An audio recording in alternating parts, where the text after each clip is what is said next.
Apparemment, toutes les religions se ressemblent. Mais si on regarde de plus près, le christianisme ne joue pas dans la même catégorie. Dans cette vidéo, je vais te montrer 3 raisons pour lesquelles le christianisme n'est pas une religion comme les autres. Premièrement, le fondateur n'est pas simplement un homme. Dans toutes les religions, le fondateur est un homme qui parle de Dieu. Moïse, Mohamed, Bouddha, Confucius. Mais dans le christianisme, c'est Dieu lui-même qui parle comme un homme. Dans Jean 1, il est écrit « Au commencement était la parole, et la parole était avec Dieu, et la parole était Dieu. » Et ensuite, la parole a été faite chair et elle a habité parmi nous. En fait, selon la foi chrétienne, Jésus-Christ n'est pas un simple prophète ou un guide spirituel, mais il est présenté comme divin et éternel, comme l'incarnation de Dieu sur terre. Et maintenant, écoute bien ce que les autres fondateurs ont eux-mêmes reconnu. Bouddha a dit « Je cherche la vérité, je ne l'ai pas encore trouvée. » Ici, il dit « Cherchez la vérité ». Mais Jésus dit « Je suis la vérité ». Et Mohamed, dans la sourate 46, a dit « Je ne sais pas ce que Dieu fera de moi ni de vous. » Donc même dans le Coran, Mohamed dit qu'il ne connaît pas son sort éternel et il ne prétend pas non plus garantir le salut. Mais Jésus dit « Je donne la vie éternelle ».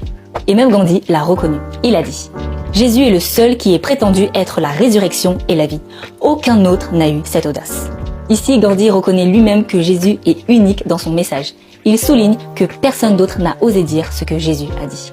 Donc, contrairement aux autres leaders religieux, Jésus ne montre pas le chemin, il dit « Je suis le chemin ». Et deuxième point, dans le christianisme, le salut n'est pas basé sur tes œuvres. En fait, dans toutes les autres religions, tu dois mériter ton salut. Prière, jeûne, rituel, karma, bonne action. Mais dans le christianisme, Dieu dit « Tu ne peux pas te sauver toi-même, alors je viens te sauver ». Dans Éphésiens 2, il est écrit « C'est par la grâce que vous êtes sauvés, par le moyen de la foi. Et cela ne vient pas de vous, c'est le don de Dieu. » Donc le salut chrétien n'est pas une récompense, c'est un cadeau offert par Dieu pour le monde entier. Dans le premier épître de Jean, il est écrit « Jésus-Christ s'est offert en sacrifice pour le pardon de nos péchés, et non seulement des nôtres, mais aussi de ceux du monde entier. » Et d'ailleurs, le vrai christianisme n'est pas un code moral, c'est une transformation intérieure.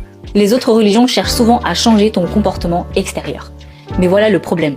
Tu peux faire des bonnes choses en apparence, mais avoir un cœur rempli de haine ou d'orgueil.